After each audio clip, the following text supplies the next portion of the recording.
Oh, hi everybody. This is Mark Anthony, and today we're having an information interview with Daniel Travieso of El Mundo Market and Bakery. It's a Cuban market in the city of Bell, California.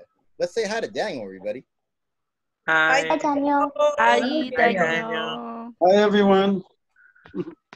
Yeah. So, what have you been up to these days?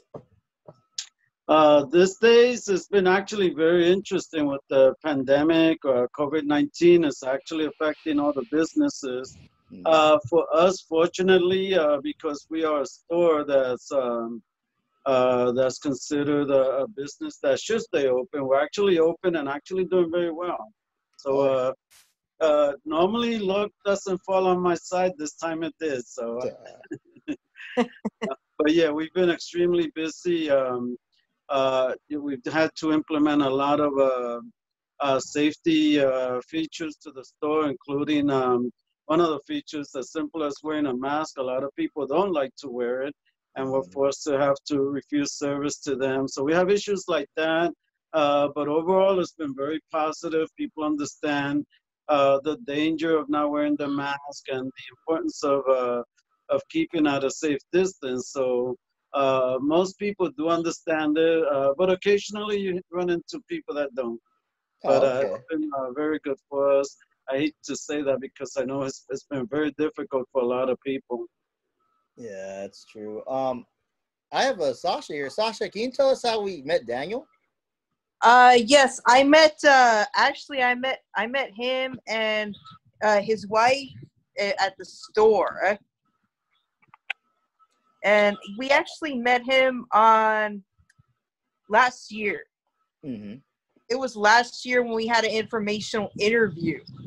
Yeah, but how did I know Daniel? Like, wasn't it you that you said, hey, I know the store. I've been going there for many years. Well, I've known him and his wife since I don't know what year, but I've met them. Actually, it was 2014. I take that back. Yeah, it was actually 2014 when I went to that store. Yeah, because if it wasn't for Sasha, I would have never met Daniel. Because I'm from the same neighborhood and I've seen it for many years. But it was because of Sasha, like she connected with us with Daniel, and this is how I started learning about his delicious food and meeting Daniel and the rest of the people there. You know, really exquisite. Oh yes, very often delicious. Like, oh man. Let's see. First off, Daniel, Linda has a question for you. Okay. Okay. All right, Linda. Hi, Daniel. Hi, Linda. How long did it take to create / own your own business? Well, my job previous to owning the store was actually going around the United States and helping improve other businesses. And while doing that, I learned to basically appreciate different types of businesses that I would consider for myself because I was getting close to retirement. I'm actually retired at 57 years old. And I was looking for something that I would like. And then similar to Sasha, I came to the store one day. I found out it was for sale, and I bought it within a month. But I had been training for this for quite a long time. I'm a graduate from Pepperdine University, and I majored in business. And before that, or during that time, I actually worked managing an engineering group. Oh, I just lost her. Oh, who? Sasha? Yeah. Oh, she's right here. I'm here. Okay. I got the video just came back. So. Oh, okay. But so for 37 years, I worked for Northrop Grumman and then Triumph Aerospace. Everything from manufacturing engineering to process improvement, which is the last position that I held there, where again, I traveled throughout the United States, improving businesses. Most of them were internal to our company because our company had 57 different companies that we manage. And there were anywhere from a few hundred to a few thousand people in each one of those businesses. And so I had employees here, I had employees in in Dallas and a couple of other states. But that was my job, moving around the country, improving businesses. But this, when I actually focused on this one, I bought it within 30 days. Wow. So you walked into the store and Yeah. yeah. Well, again, I had my eye out because I was looking for something that I would do after I retire, and my retirement was getting close. So I had already been thinking and looking for a while. And then when I saw this one, I felt this was the one. Oh wow. That's really cool. Thank you. Thank you. All right, Lynn, I need a second one. Okay. The second one is how do you advance yourself? Well, actually, came from a very poor family. We were on welfare and everything. We really struggled as a family. But then I avoided getting married at 16. I'll tell you that. I mean, where I come from, people got married very young, had kids very young, and lost a lot of opportunities because of that. I was at least smart enough to wait on that. I went to college. I grew up in New York in the Bronx, which at that time was very bad. But then the important thing is get through high school first, get a job, and don't have any babies till you're actually ready for it. If you could follow those 3 rules, you have a great chance of being successful. I was able to do that. I went to an aerospace college in Florida, Embry-Riddle, and then I got hired from there, came out to California, and when I came out to California, I continued my education, and I got my associates, then my bachelor's, and then my master's. Continuing my education, that allowed me to progress within the company, and at one point, I had over 250 employees. Oh, wow. So a great company and I had a great position. But I had to retire at some point, and I did. But I'm not the kind of person that can stay still and not do anything. So I was looking for what was I gonna do after I retired. I do consulting, but recently I stopped doing that in the last 6 months. But I was doing consulting after I retired, but that also required me to leave the state a lot. And I like being home. I like being with my family. I like being in my house. I don't care where I go, whether I'm in Hawaii or anywhere. That's real nice. I love coming home and being in my own house. So I didn't want a position, even though it paid really well. It was paying me $1,000 a day, but I had to spend a lot of time away from my family. So I decided that wasn't for me, and I settled for this, which pays a lot less, but I'm a lot happier. Well, that's good.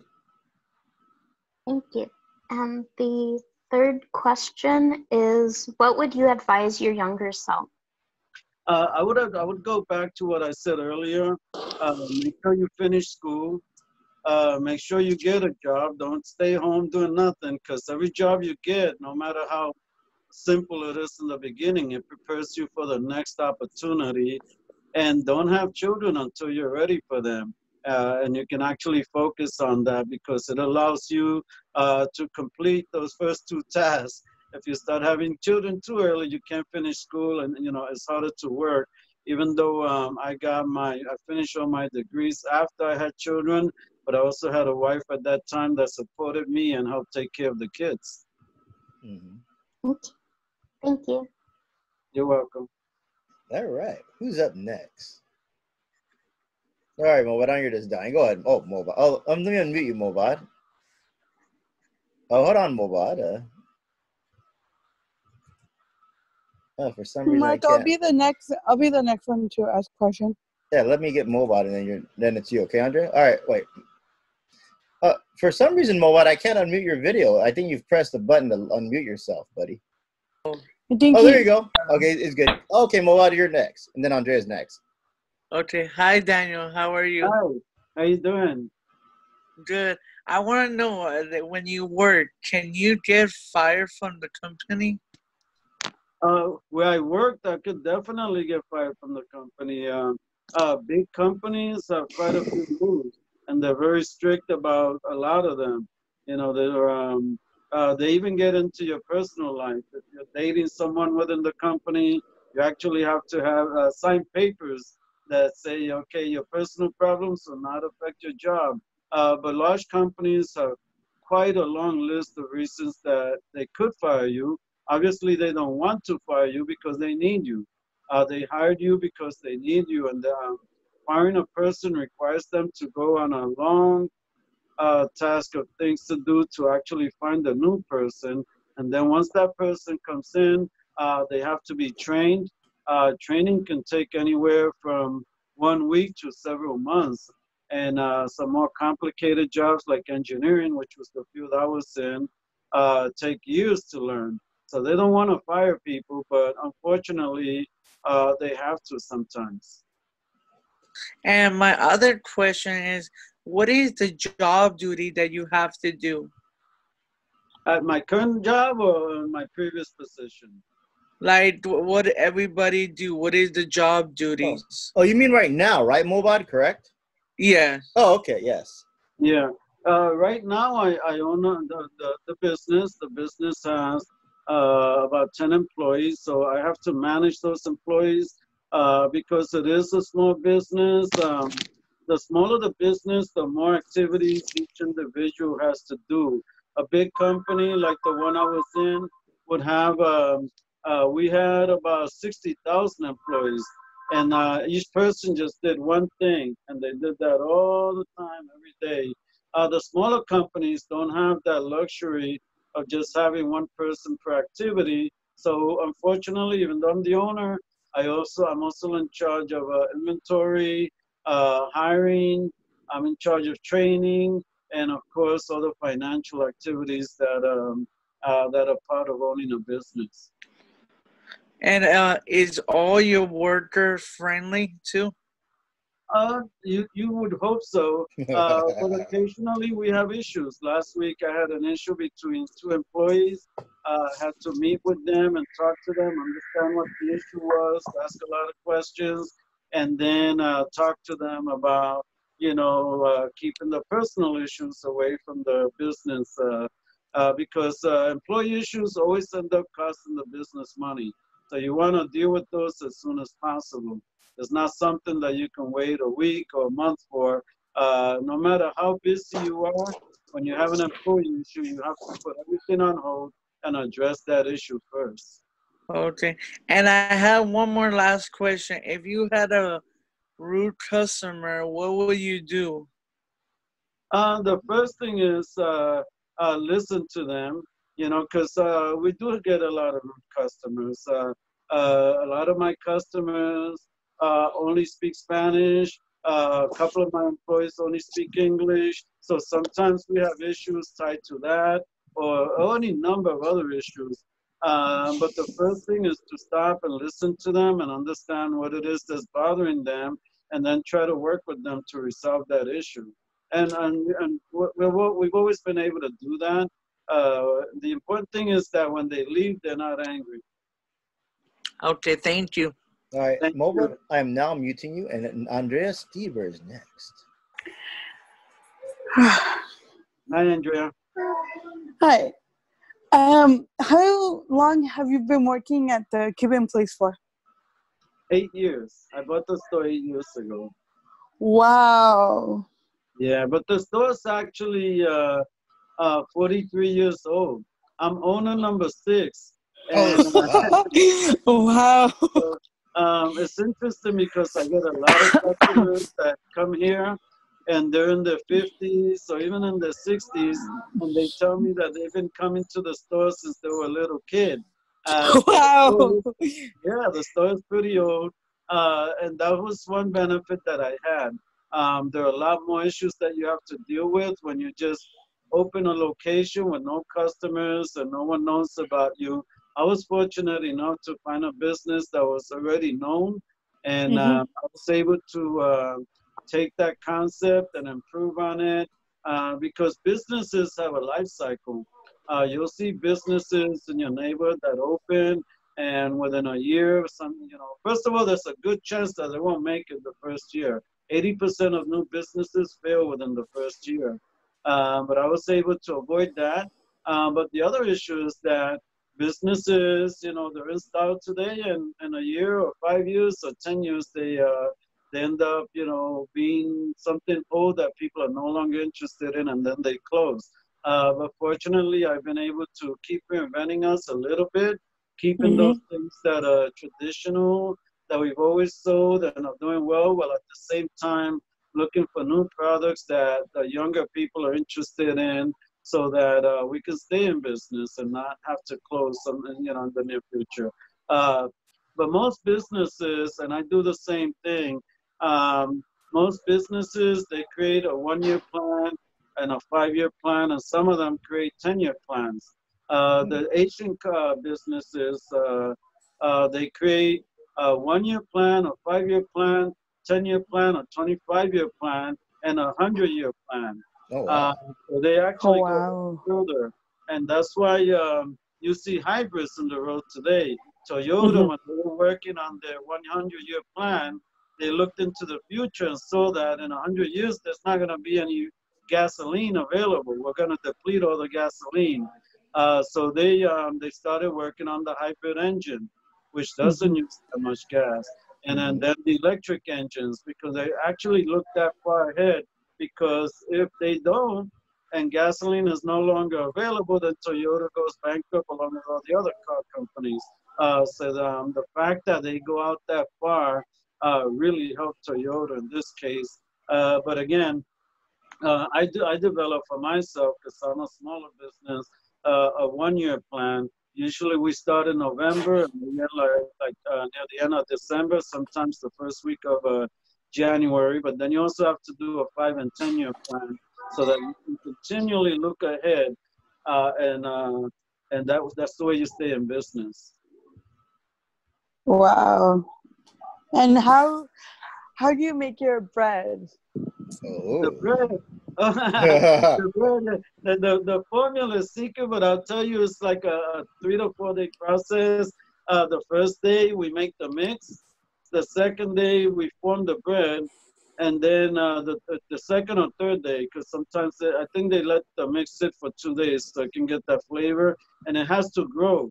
The mix has to grow, and then you form it, and then you put it to grow overnight again. That's the second time as it grows.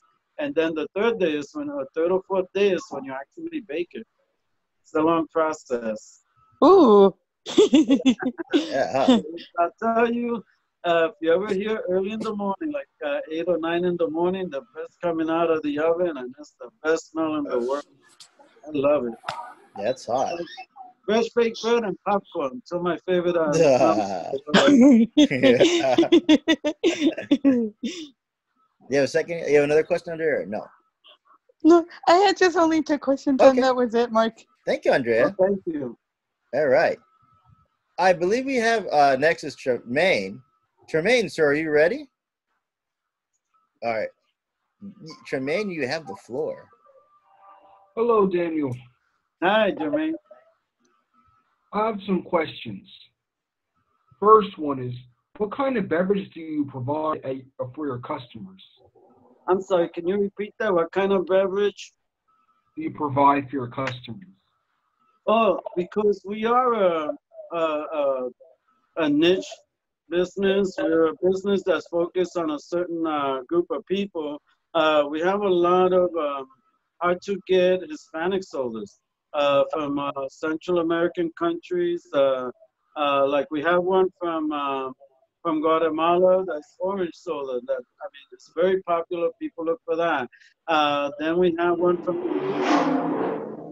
a banana flavored soda, and people come from far for that because it's just hard to find. And then we have a variety of Cuban sodas, 3 of them in particular. One is called Iron Beer, like iron and beer, Matilva, and then we have a pineapple one, Upiña, that people come from far for those because they're very hard to find. So I try to focus on things that, because we have a lot of immigrants in Southern California, I try to focus on things that they had at home that they can't get over here. And then I'll find out, well, they had it over there. How can I get it into California so that those people will want to come to my store? And they find the things that they miss. And I have one person from Venezuela. I brought a soda that he hadn't had since he was 5 years old. Oh, And wow. he almost cried when he got it. He said, because it reminded him of, you know, back home and when he was a little kid. So I try to focus on a lot of things like that. Next question. Are you satisfied with the position you are holding? I'm very satisfied. First of all, in both positions where I was before, again, you know, I came from a very poor family to become a senior manager at a major aerospace company in California. I mean, to me, that was a blessing. I know I worked hard for it, but I was also very lucky. You know, a lot of people help you along the way, and they'll surprise you sometimes when they do that. But yeah, I was very fortunate there, and I'm fortunate here. I'm able to enjoy my retirement and have an income that, you know, beyond what, you know, what I would normally get from like Social Security or something like that. I'm 59 years old now. So I retired below the average retirement age. Most people retire 62, 65. I mean, now people are working even longer than that, or then retiring and going to you know, another job at a store or something. So I've been very fortunate, both in my previous position and in this position where I'm the owner. If I want to come in a little late, I come in a little late. I make sure that everything's getting done. I make a few phone calls, make sure the employees know I will be there and what they need to do because I won't be there. So you get a lot of flexibility when you own your own business that you don't have at a job. At your job, if you're late 3 times, they'll write you up. And if they write you up 3 times, you get fired. So I don't have to worry about things like that. But I have to worry about a lot of other things that I didn't have to worry about at my previous job. So it's a trade-off. That's very interesting. Next question. Have you made any mistakes? If so, how did you fix them? Ooh. Oh, I make mistakes all the time. The important thing when you make a mistake is to learn from it. When I bought this business, even though I told you that my previous job was going around and helping businesses, most of the businesses that I helped were engineering companies, big companies that had a lot of money to fix problems when they had problems. My biggest mistake was buying a business that I wasn't familiar with. I had never worked in retail. Being a salesperson is actually a very difficult job, and I'm naturally an introvert. I'm not, you know, I'm not. So for me, it was difficult learning how to be a salesperson. There's a certain way you talk to people to get them interested, and it was very, you know, if you ever when you buy your first car, you'll learn how difficult it is to not only be a salesman, but actually deal with those salesmen that are very high pressure salespeople. But that was the first mistake that I made was buying a business I wasn't familiar with. And the way I fixed it was I studied and studied and studied and learned from a lot of the mistakes that I made. But again, the important thing is that you learn from it. And the second important thing is that you don't do it again. Don't make the second mistakes, the same mistake twice. And that if you do a mistake, you just stop and think, you know, okay, well, what do I need to do to fix this mistake? And I was fortunate enough to be able to do that. And now we have a successful business. Very nice. One more question. Okay. When managing your employees, how do you describe the way they interact during COVID-19? With COVID-19, it doesn't really affect the way I manage. It really affects the processes that we have in place. The management's still the same. You know, we have issues. We work and improve them. But COVID-19, what it cost us was to have certain processes in place. Obviously, the social distancing, the wearing of the mask, the constant sanitizing, not only their own hands, but because we're a business, the surfaces that the employees and the customers touch. We have to sanitize the door handles. We have to sanitize the counter. We have to make sure that the customers, because a lot of the customers, the longtime customers, I mentioned earlier, they've been coming here since they were kids. They like to go behind the counter sometimes, and we have to, make sure they don't do things like that, or they stay at a social distance. But yeah, I treat them as two separate things. One is the people, which is you. They normally say you lead people, you manage processes, and that's what we do. Lead people, manage the processes. COVID-19 is a process, obviously affects people, but you have to treat them differently. You can't lead people, you have to lead them, and that's what I practice at this business. Very nice. That's it. All right. Thank you. So, hold on, Andrea. I muted you for a sec because I was hearing your TV. Hey, go for it, Andrea. Oh, I think it was me playing the Avengers. No, that's fine. No, that's not fine. Continue. Where you get? Let me guess. You're asking about introvert? Am I right? No, No. because I can see he's a talkative person, so he's an extrovert. No. Yeah. Well, yeah, because Daniel, they're familiar with the Myers-Briggs. We teach it in our class as well. Okay, great. Yeah. They've done the extrovert, introvert, sensing, thinking, feeling. What was it? Tuition. Yeah. Thinking, feeling. Thinking, judging. Yeah, thinking, judging. You got Yes, it. Linda's got it. So we've taught. You're a perceiver. Yes. So one of the things that you learn is in your personal life. What type of food? Wait, hold on. Andrea, hold on. Let Daniel finish and go next, okay? Sorry, Daniel. So one of the things that you'll learn is, you could be introverted in your personal life, and you're forced to be extroverted in your business life. If you're not able to make transitions like that, a lot of people struggle. I know people that, in fact, I was telling my kids last night, there was a famous boxer from Puerto Rico, Hector Camacho. He was from a real bad neighborhood with drugs and everything. He became a very good boxer, made millions of dollars, but he was still acting like he was from the hood. Yeah. And he actually ended up a millionaire. He ended up getting killed by going to those neighborhoods and still buying drugs and still doing the things that he used to do when he didn't have the money. So part of the things that people have to learn that in a professional environment, you have to act professionally. You have to act differently. It's not like when you're at home. That's what they're paying you for, and that's what they expect you to do. You have to act professionally. And most people are different in their personal lives and than their professional lives. All right. Andrea will be next, and after Andrea, I know Sasha has a question, okay, Sasha? So I'll have Andrea go first, and you go next, okay, Sasha? So Andrea, go ahead. When it comes to food, what type of food do you serve at the Cuban place? I'm sorry, can you repeat the question? When it comes to food, what type of food do you serve?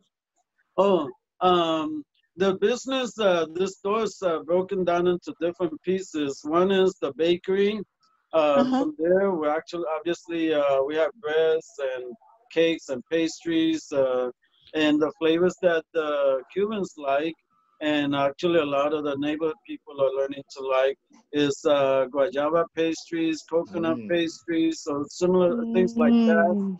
Then we have the hot food section, and in the hot food section, we try to always keep like a beef, a pork, a chicken, one of each type of dish, and the foods are Cuban. So we have a dish, a beef dish that's called ropa vieja, and we have that one every day.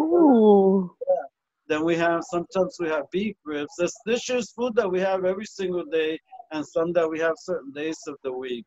But we have a pork dish that's similar to the Mexican carnitas. The Cubans have their own version of it, so we serve that. And then we have a chicken dish, or we have several of each one, and we try to vary it because the people that come here all the time, they want to eat something different. They don't want to eat the same thing every time.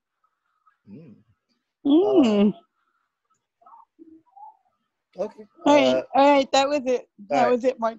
Now, Sasha, you're next. But Sasha, before you continue, let me show up Daniel's website as you're talking. Okay, Sasha? So hold on. Let me share the screen. Where'd it go?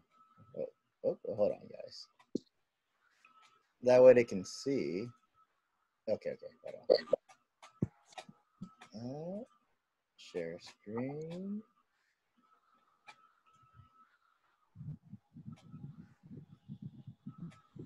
I got that. Oh, sorry, Sasha. Hold on.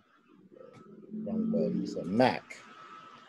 Okay, Sasha, you're up, Sasha. All right. The question is, how do you make crackers? Ooh. Yeah. The crackers, I'll say, is one of the things that people come from far to get. Crackers are actually very popular. A lot of businesses ask us to sell them our crackers because they want to be able to sell our crackers in their stores or their business. So we'll be automating the cracker portion within the next 12 months. Oh, really? I haven't been able to buy anything because the equipment companies are shut down because of COVID-19. But the crackers is a longer process. The crackers starts out the same as the bread. You have to make your mix. And then we have to refrigerate that mix for 4 days instead of 1 day. It's actually a 4-day period. Oh, wait. Oh, hold on, Daniel. Something happened here. Oh, what the heck? Hold on. What the heck? Uh-oh. Stop share. And it's the flavor. It's got a slightly aged flavor to it, which people really like. And then we take it out. We run it through a machine that's used a lot of crackers. It's called the sobadora. And what the sobadora does is flattens it from a big masa. It comes out very thin, the thickness of the cracker. And then we lay it on a baking table. The table is 6 feet by, I believe it's 16 feet. It's a long table in the baking in the bakery. We lay it out there and then we stamp them by hand, each one. We stamp each cracker. Then we put them in pans and bake them and then bag them. Yeah, it's a long process, but they come out delicious. Yeah, I didn't realize that because I usually buy his crackers too, and they come in the bag, and I didn't realize it took that long to make. Oh yes, it's that's why most people, most stores don't make them. They rather buy them because such a long process, very long. Wow. And my next question is, what's your favorite Puerto Rican dish? I like the same thing. The Cubans like the empanadas.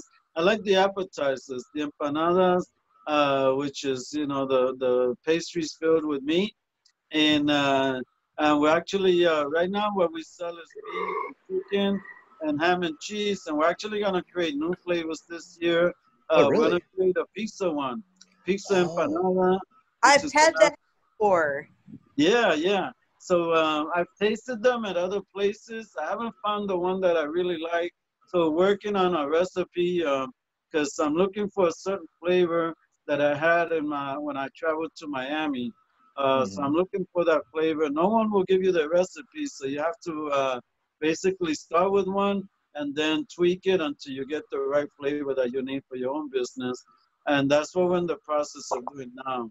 But we're gonna have that one. We're gonna have the spinach one because a lot of vegetarians come here and they're looking for options that they can eat.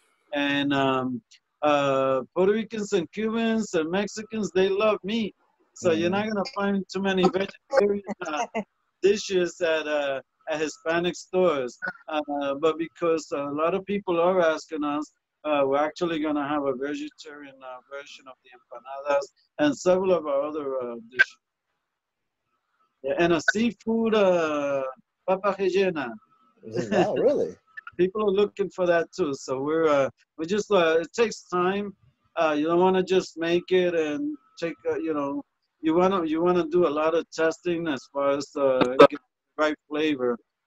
Typically, what we'll do is you know, we'll have 3 to 5 people tasting, and then we'll have 3 to 5 versions, different recipes, and we'll basically have people rate each one until we get to the one that we want to sell at the store. And we're in the process of doing that with about 3. We got 3 flavors of empanadas and a couple of different papas rellenas and some other things that we're also working on, including the loaded fries that we used to sell at the brewery next door. We get a lot of people looking for that. So we'll be reintroducing that at our business. Yeah, I look for that too, because there's a time we did, so the brewery's next door, and Daniel would come in at night, and they would serve the paparellenas, the loaded fries, and he'd make these magnificent dip sauce, I remember. Oh, that was very delicious. Actually, I tried their, when I used to live in Miami, I tried the pastelitos de pizza in Miami, and it was so good. Really? Oh, they are good, yes. Yeah. Yeah, that's why I want to make them, because I want to eat them too. It's called it's called pastelito de pizza? Yeah. We're gonna make the empanadas de pizza, but they also have pastelito de pizza also. Oh wow. Yeah. But they'll load them with mozzarella cheese and pizza sauce. Yeah. Ooh. That sounds So really we're good. working on our version. Well, Well, hold on, Andrea. Let Sasha go, and then you're next. Okay, Andrea? Okay. as a proud young Cuban woman, I'm proud to say that I'm going to continue to eat meat. Yeah, there you go. Yeah. Yeah. So will I. But yeah, there's it's a small portion of the population, but we do get people that want to eat vegetarian dishes, and they normally travel in groups, so we want to get them in here also. Yeah. Okay, that's all. That's all the questions I got. Thank you so much, Daniel. Well, thank you. We're now bouncing back to, hold on, it's Andrea, and then back to Mobot, okay? So hold on, Mobot, first is Andrea. Go, Andrea. Okay. I'm full Mexican and I have Argentinian. How different are the empanadas from the Cuban empanadas?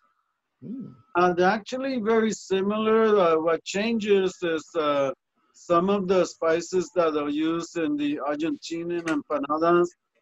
And the other thing that Argentinians do, not all of them, but a lot of them, is they'll bake the empanadas, which actually makes them healthier. So you'll in fact, most of the ones that I've had that are Argentinian actually baked empanadas, and I like them very much. They're actually very good.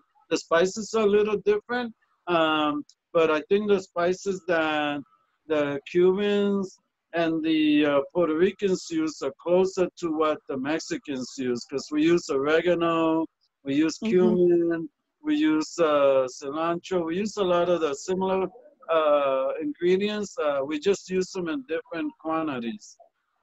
But a lot of the ingredients that you see here in our food are things that you'll find in a Mexican store or Mexican food. Again, it's the quantity of oregano. Cubans like cumin a lot and oregano, and they tend to use a little bit more than other countries. Okay. Thank you, Daniel. Thank you. Now that was it, Mark. Oh, thank you, Andrea. All right, Mobot, I am now unmuting you. Hold on, bud. Oh, hold on. I'm trying to get Mobot. All right, you got to do it yourself. Okay, there you go, Mobot. Hi, Daniel. I have a question. When you do, when the workers do good job, after you do the good job, do you treat them as a permanent job? Well, most of the employees that I have here, except during the holidays. During the holidays, we hire temporary help because we're so busy.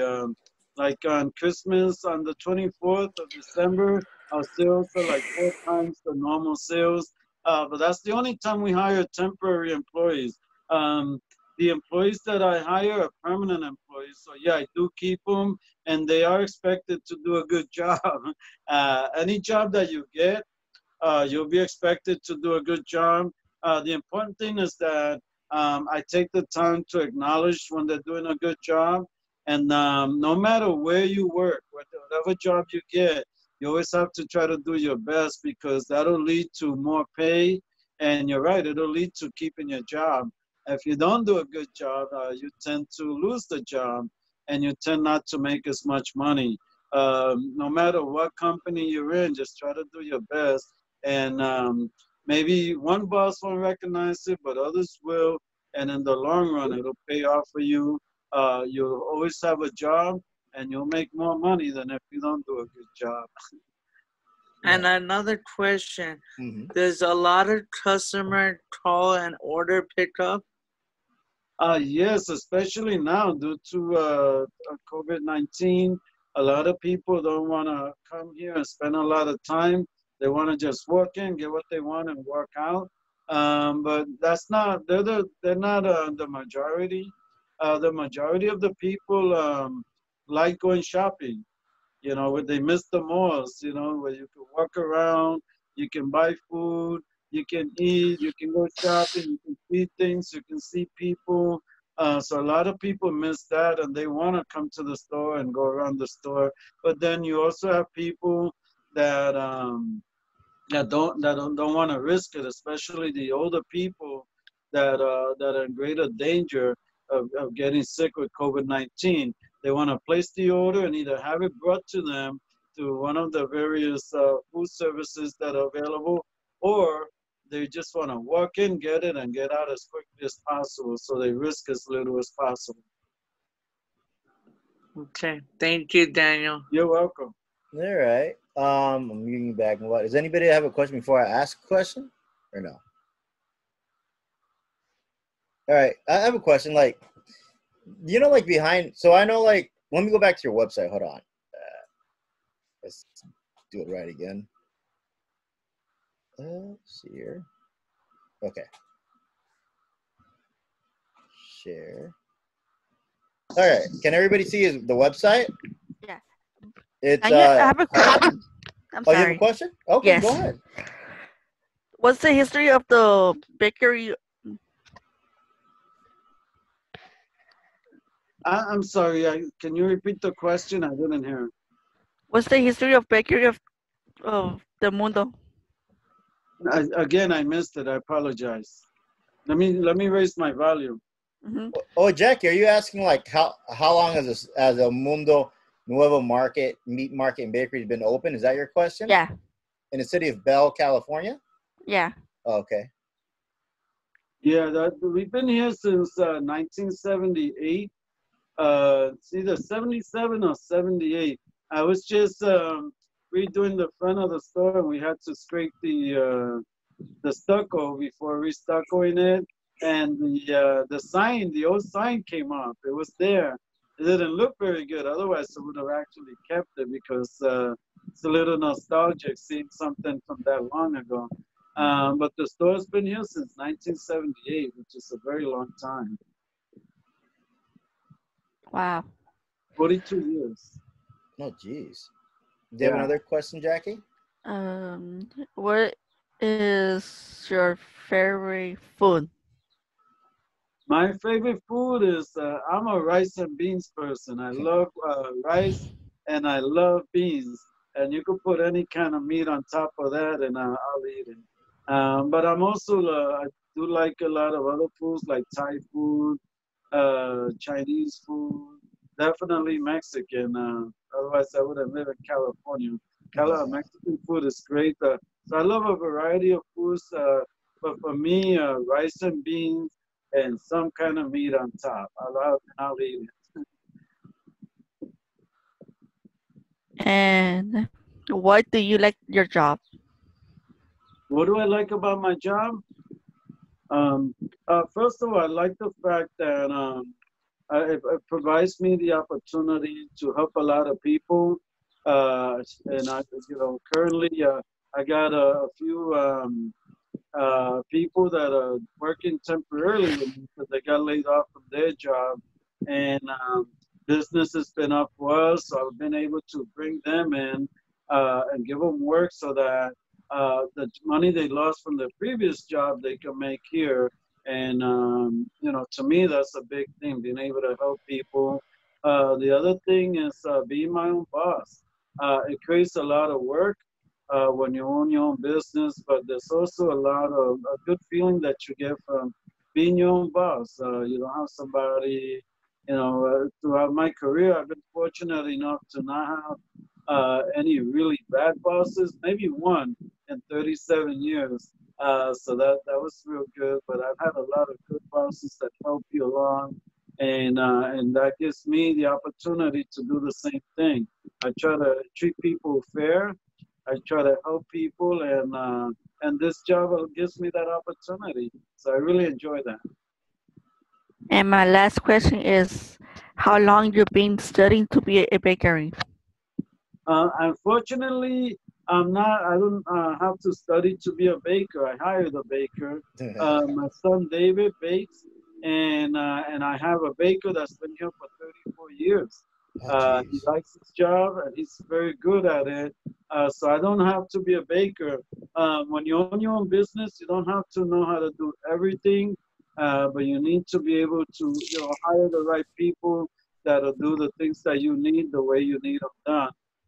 But you can, as a manager, you can't learn every single thing. Otherwise, you spend all your time learning and not enough time managing or leading your folks. So I'm not going to try to learn how to bake. I'll hire people for that. You have to choose what are the things that you're going to focus on and what are the things that you're going to delegate or give to someone else to do to support the business. Because it's just impossible as an owner or as a manager to do everything yourself. And you shouldn't be doing that. That's why you hire people. It works good for them because they have a job, and it works good for me because I don't have to learn everything. Thank you, Daniel. You're welcome. So let's see here. It's the website's enmmarketbakery.com. The number there, the order is 323 area code 773-6500. They're located on 4380 Gage Avenue, Bell, California. And it's Monday through Saturday from 7 a.m. to 7 p.m. and Sunday from 8 a.m. to 3 p.m., right? That's correct. Thank you. And I know you guys have is it a Facebook or Instagram or one of those? We have an Instagram that we just started. My daughter actually handles the Instagram for us. And she's been a little busy because she's actually working with a comedian. He's been in a few movies, and she does all his bookings and communication with his fans. So she's been real busy there, and she's helping me with my Instagram. So it's new. We don't have a lot of things in there yet, but over the next few weeks we will. Yeah, this whole technology thing is very interesting, how to communicate. Yeah. Oh, yes. I have a couple of questions. Go for it, Lisa. I was waiting for you. Okay, the one question is, hello, Daniel. Hello. Okay, I can't see you right now. Oh, he's there. Hello. Hey, David. Hey, David. We're so right now, David, we're doing an informational interview right now with Daniel Travieso of the Nuevo Mundo Cuban Bakery Market. Okay. So Lisa's asking a question first, and you'll be up next. Okay, buddy? Okay. Okay. Yeah. Has there ever been a time when the bakers they had a class cake, and how did you actually fix the cake? My speaker's real bad because I have music in my background in the store. I'm at the store right now. So can you repeat that? Have you ever had a cloud cake? Oh, like Have a I ever crab had a cake? class- No, a cake that actually collapsed. Oh, if the cake ever felt like it fell apart, right? Is that what you're saying? Yes. Oh. No, we've been fortunate that we've never had that happen. We tried very, very, very hard to prevent anything like that from happening because usually a cake is for a celebration, and to ruin the cake would be a really, really, really bad thing. So, because it would basically affect how people enjoy that celebration. So we work very hard. We make a lot of mistakes, but we work very hard not to make big mistakes like that. And we've been very fortunate not to make that mistake. And my second, I have two more questions. Okay. Okay, when you're actually the mixing the cake, the mix, if you accidentally put too much water in the mix, how can you how can you fix it? How can you fix it so it can turn out right? Well, everything we do is done with recipes, and we measure everything carefully so that we don't do that. And the reason we have to have recipes is that we have different employees, and what you can't do in a business is you can't have the food change every time you have a new person come in. So you have to cook with recipes. So we don't usually make mistakes like that. But they're experienced enough to where they'll know to add a little bit more flour or whatever they need to. So if they make those mistakes, they don't tell me. Okay, and is there any food that you don't like? Not usually. I eat all kinds of food. Definitely, I eat all the Cuban food. But I like all the Mexican food. I like Thai food very much. I mean, I love Indian food, food from India. I love that. So there's not too many foods I don't like. And that's why my belly's so big. Okay, and my last question. Do you know what FIFO stands for in cooking terms? I'm sorry. Wait, say that again? I can hear you. I can hear you. Do you know what FIFO stands for? I didn't hear the question. I'm sorry. Oh, I got it. She's asking, have you heard of the cooking term FIFO? I've never heard of it myself. Oh, it's actually a business term. Oh. FIFO is FIFO, which is first in, first out. And what you want to do is that way you keep the freshest ingredients available at all times. So if I have products on the shelf and I get a new shipment, the new product goes in the back. So you sell the older ones first, and that way you never have things expire. So it's a FIFO, it's a first in, first out. Whatever you get first, you sell first. Because that's what because that's the word they're calling the tolerance. Yeah, that's a very good question. Yeah. I've only got 4% left on my phone. Oh, okay. So it's gonna be running out soon. So let's do this, guys. We're gonna Thank you, Daniel. Oh, thank you for that. That was a great question. So David, do you have your final question, David? Because Daniel's at 4%. Yeah. My question, like, what type of service do you do? Because I'm just stepping into it. No, David. So David, Daniel owns El Nuevo Mundo Cuban Bakery and Market, and he provides different services like food services. Okay. But he'll get that. We'll talk about that later because his time's almost up. So we'll do that. So let's thank Daniel for coming in today. I really appreciate it. Well, thank you for inviting me. This was great. And I'll see you soon. And we'll all see you soon. Thank you. All right. Thanks, guys. All right. I'll end the call, okay? Okay. Well, actually, Daniel, you can leave, and I'll keep talking to the students. Okay, great. Thank you Okay. for inviting me, Mark. Thank you. You have a good day, okay? You too. Thanks. Bye.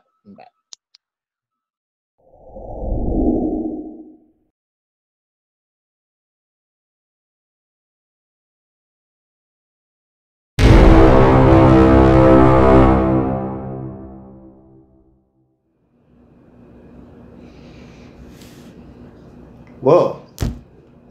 You know, the participants and I had a great information interview with Daniel about Nuevo Mundo Cafe and Bakery.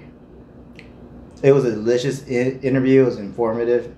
But look, after the interview, after talking about all that delicious food he was making, I had to go. So, that's why I stopped by.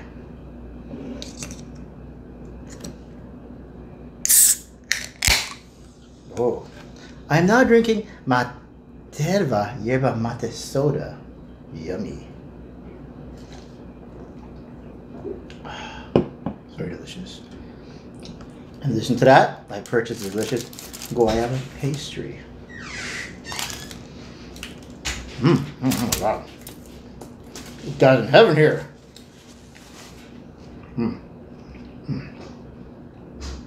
And finally, piece de resistance. Cubano.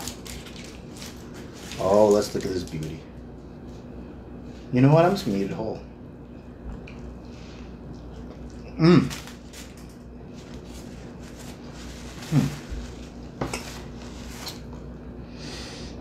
Yeah, some good stuff. I have some exciting news. We are having a part 2. We'll be talking back to Daniel again. And the next side, we'll be talking about catering. How he caters out to businesses. This is Mark Anthony. I'll see you later.